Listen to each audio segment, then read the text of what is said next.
Welcome back, beautiful tri-state area. You're listening to A Moment of Zen right here on 710 WOR, the voice of New York, iHeartRadio. I'm your host, Zen Sams. Today, live from headquarters, we have one impressive guest, Frank Morano. From national radio to local politics, can he transform Staten Island? That is the question. We're going to dive in to all the good stuff today. He is the host of The Other Side of Midnight on 77 WABC, and he's been a national voice in talk radio, but his roots remain firmly planted in Staten Island. He served on Community Board 3, worked in City Council, and testified on election reform, all with a deep passion for public service. Now he's making the leap from behind the mic to the campaign trail as he runs for New York City Council. Today we'll talk about his transition from broadcasting to politics to issues facing Staten Islanders and what his national radio career is going to look like. Welcome to the show, Frank. Hello, Zen. It's great to be here. You know what a fan I am of your show and of you personally. Thank you. Now let's get into this. Pew Research study found that over 50% of Americans trust local media personalities more than politicians, which makes your transition from radio host to candidate all the more interesting. You've built a career giving a voice to everyday New Yorkers on air. What made you decide that now was the time to step away from the studio and run for office? It's such a good question. And honestly, it was, unlike a lot of people that run for office, it was a very difficult question that I went back and forth with for a while because I love what I do and I could easily do it for hopefully the rest of my life and be very pleased. And we had a lot of success ratings-wise, a lot of success in terms of awards, a lot of success in terms of being ranked by talkers in the heavy 100, all sorts of things that were going really well. And I was poised to do a lot of other great things. But a couple of things happened. One, the seat that I'm running for, the seat that was previously belonging to Joe Borelli, was open. He was term limited, so I was concerned about who was going to fill Joe's shoes. It's my hometown. It's the district I've lived in just about my entire life, and I wanted to make sure that someone could pick up the mantle from Joe and take the ball and run with it. Additionally, everyone that I grew up with, all of my siblings, all my cousins, all my friends growing up, every single one of them moved off of Staten Island as soon as they were able to do so, or shortly thereafter. We have a 3-year-old, as you know. He really looks up to your daughter, Alexa, and I really would love for him to stay in Staten Island and have the same kind of pride in Staten Island that I do.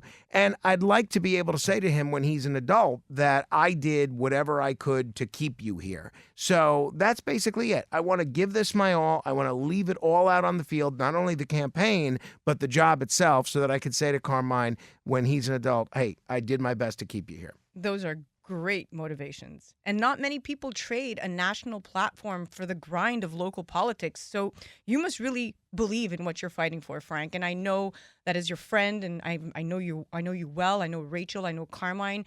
I truly believe that you are so passionate about this campaign, and you would have never left radio if it didn't mean this much to you. It's going to be tough stepping back. But hey, maybe politics is just another way to keep the conversation going, right? Now let's chat Staten Island, fight for fair resources. So Staten Island gets 40% less public transit funding per capita than other boroughs, even though its residents rely heavily on express buses and ferries. What's your plan to bring Staten Island the resources it deserves, whether in transit, infrastructure, or city services? I'm so glad that you mentioned that, because that really is the fundamental reason that not only I wanted to do this, but I think a lot of Staten Island elected officials are so motivated to make a difference, because it often seems like Staten Island's got 5% of the city's population. We pay 20% of the taxes, but we have 1% of the influence.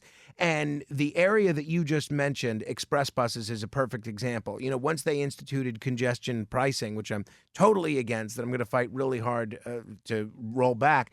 Once they instituted congestion pricing, for the subways and buses in the rest of the city, what they did was they said, all right, if you take 12 subway rides or 12 bus rides in a week, the rest of the bus rides are on us. The rest of the subway rides are on us. But in Staten Island, you know what you get if you take 12 express bus rides? You get nothing. You get nothing. So it's yet another example of Staten Island being given the short end of the stick. Now, part of that is because we're outnumbered by the rest of the city. I'd love to say that if you elect me, all of Staten Island's problems are going to go away. Realistically, that's not the case. What I can tell you is that I'm going to be the loudest voice and the hardest working elected official Staten Island has ever seen in terms of fighting for those resources. You mentioned infrastructure, which is another important one, especially what's going on now with City of Yes. the city council and the mayor pushed through the worst named program ever. They call it City of Yes. It should really be called the Neighborhood Destruction Act, because what they're going to do is destroy old school neighborhoods like we have in Staten Island by dramatically upzoning and dramatically increasing density. Staten Island doesn't have the infrastructure for that. We don't have the sidewalks. We don't have the sewers. We don't have the power infrastructure.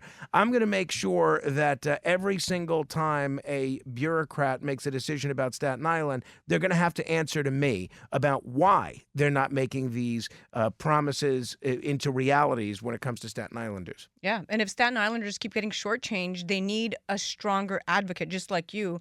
And I know that you're going to make sure they're finally heard. So kudos. And it's interesting because when you talk about crime, right, while New York City saw an overall 6% decline in major crimes in 2023, Staten Island reported a 15% spike in property crime, a major, major concern for local families.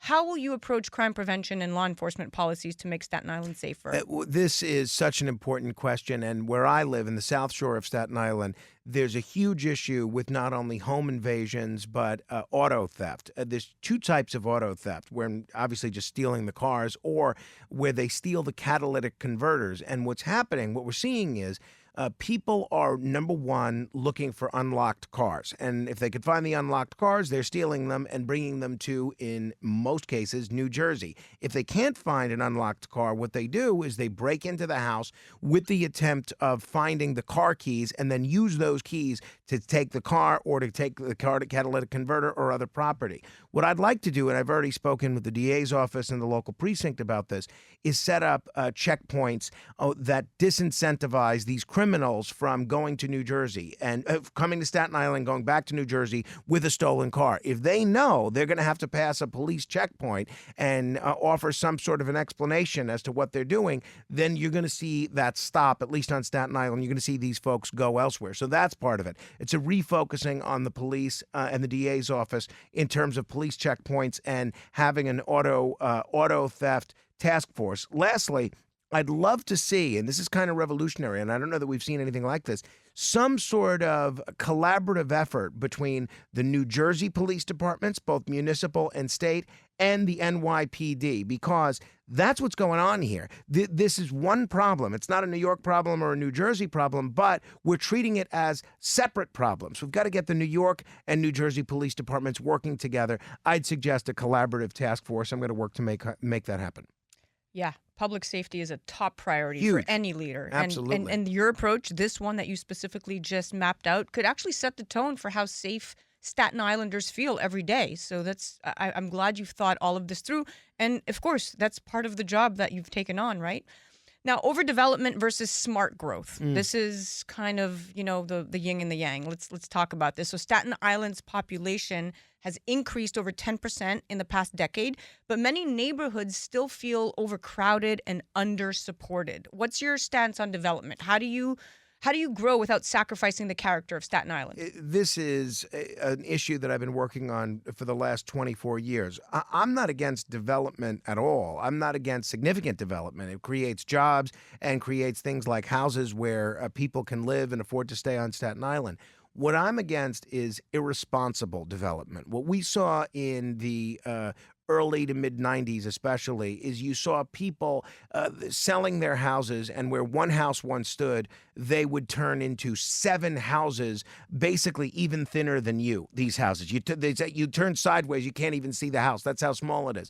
And the problem is that these houses, these properties are so out of character with the history and the culture of the neighborhood. So I want development. I just want to make sure development is in keeping with what the neighborhood actually looks like and what residents want, quite frankly. In my neighborhood, for instance, where we have mostly 1- and 2-family houses, we don't want to see a situation where there's an apartment building with 14 units of housing. And I fear that some of the other people in City Hall, that's exactly what they want. I'm going to push to stop that. And that's where a council member can really be effective. People ask, how can you be effective 1 in 51? You do have the ability to control a lot of zoning in your district, and it's called member deference, and that's something I'd work to preserve. Yeah, smart growth is essential. If development isn't done with careful planning, it would, without a doubt, harm the neighborhoods that make Staten Island unique. So your approach is very, very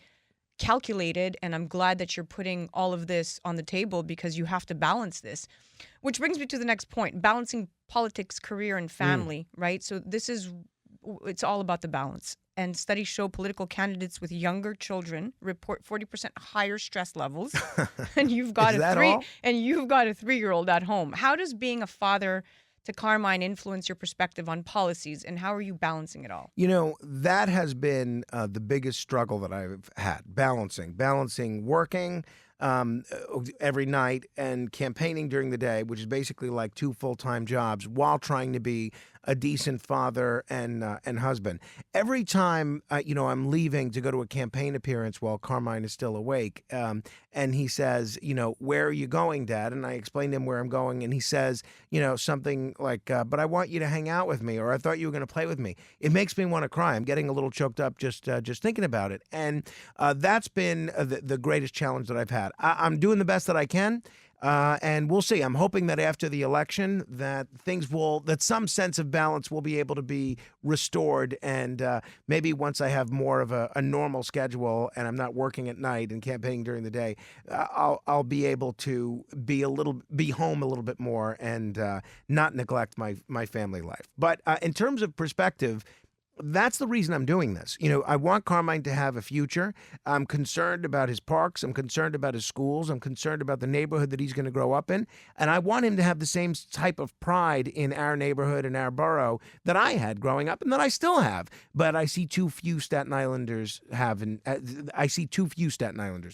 Yeah, family always plays a big part in shaping policies. If you're thinking about the next generation, it shows in your decisions. And I mean, you've helped raise tens of thousands of dollars for causes like children's cancer research and the Tunnel to Towers Foundation.